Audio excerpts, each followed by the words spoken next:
This is your first lecture of BS Stats major stats 5th semester probability lecture.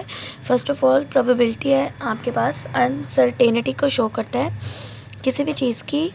For example rainfall ले सकते हैं और जैसे earthquake है आने के चांस को मेजर करती है प्रोबेबिलिटी.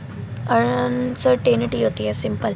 फॉर डेफिनेशन है इसकी the word probability has two meanings a quantitative measure of uncertainty a measure of degree of believe in particular statement of और प्रॉब्लम. क्लासिकल और प्रायर डेफिनेशन इसकी है. आप इसमें एग्जांपल ले सकते हो किसी भी चीज़ के अक्कर होने का चांस. फॉर एग्जांपल एक कॉइन टॉस की है उसमें हेड आने का चांस और टेल आने का चांस. आपके पास दो चांसेस होंगे ना, या तो हेड आएगा या फिर टेल आएगा. तो दोनों के चांसेस 50% है, हेड आने का भी और टेल आने का भी. और दूसरी चीज़ प्रोबेबिलिटी हमेशा 0 से 1 के दरमियान में लाई करती है. फर्स्ट इसकी डेफिनेशन है क्लासिकल और प्रायर प्रोबेबिलिटी.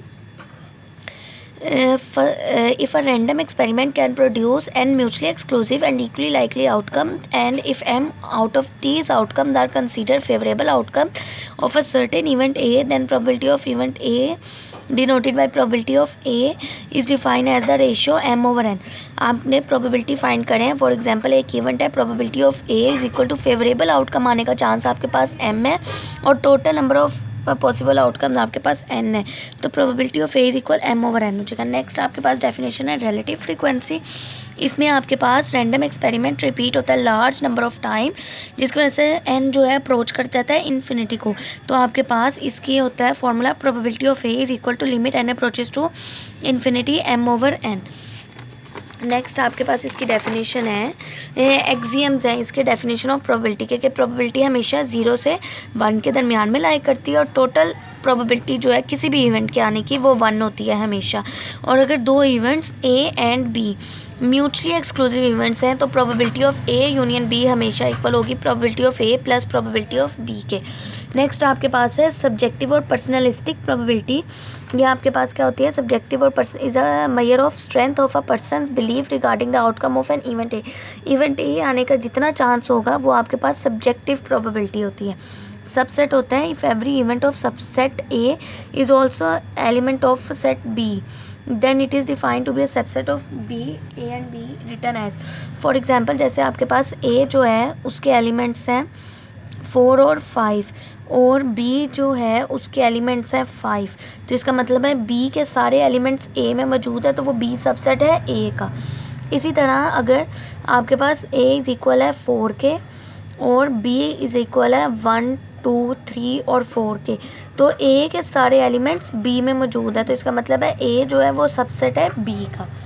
उसके बाद है आपके पास इक्विवेलेंट सेट्स. अगर A में for example A is equal है 1 2 और B भी आपके पास इज़ इक्वल है 1 2, तो A जो है उसके सारे सबसेट है B का. सेम इसी तरह B सबसेट है A का. इट मीन्स डैट ए जो है वो इक्वल है बी के. तब आपके पास इक्विवेलेंट सेट होता है. एम्प्टी सेट होता है जिसमें कोई एलिमेंट ही नहीं होता. और आपके पास कम्प्लीमेंट सेट होता है. ए आप जैसे कोई इवेंट फाइंड कर रहे हो तो 1 माइनस ए करो तो जो एलिमेंट्स आए वो आपके पास कम्प्लीमेंट सेट होता है. उसके बाद आपके पास आ जाता है यूनियन. यूनियन में क्या करते हैं ए और बी की फॉर्म में लिखते हैं. ए यूनियन बी को ए और बी की फॉर्म में और ए एंड बी को हम लिखते हैं इंटरसेक्शन की फॉर्म में.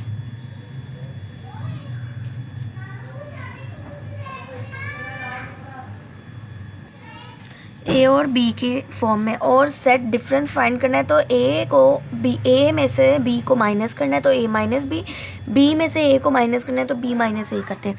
अब इसके कुछ फार्मूलाज लिखे हुए हैं. अगर आपके पास कम्यूटेटिव लॉ हो तो ए यूनियन बी करो तो वो इक्वल आएगा बी यूनियन ए के, और अगर इंटरसेक्शन करो तो वो भी बी इंटरसेक्शन ए के इक्वल आएगा. एसोसिएटिव लॉ में आपके पास होता है अगर 3 एलिमेंट्स है A union B into union C is equal to A union into B union C के इक्वल होता है. ब्रैकेट्स एक्सचेंज हो जाती है.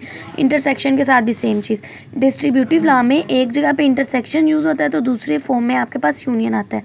जब इधर लेके आएंगे तो ए इंटरसेक्शन बी मल्टीप्लाई हुआ बी से और साथ यूनियन बीच में और ए इंटरसेक्शन सी का लो. सेम इसी तरह बाहर इंटरसेक्शन के साथ किया बाद में यूनियन के साथ.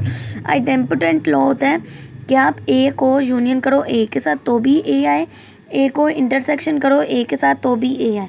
आइडेंटिटी होता है कि आपके पास ए यूनियन एस करो तो टोटल सैम्पल स्पेस आ जाए, और इंटरसेक्शन करो तो वो ए आ जाए। सेम इसी तरह अगर आप खाली सेट के साथ यूनियन करें तो वो एक इक्वल आएगा, अगर आप इसे एम्प्टी सेट के साथ इंटरसेक्ट करें तो आपके पास वो एम्प्टी सेट आएगा। बेसिकली इंटरसेक्ट होता है कॉमन चीज़ जो दोनों सेट्स में कॉमन होती है, यूनियन होता है दोनों सेट्स को कंबाइन करके लिख देना। नेक्स्ट आपके पास है कम्प्लीमेंटेशन लॉस।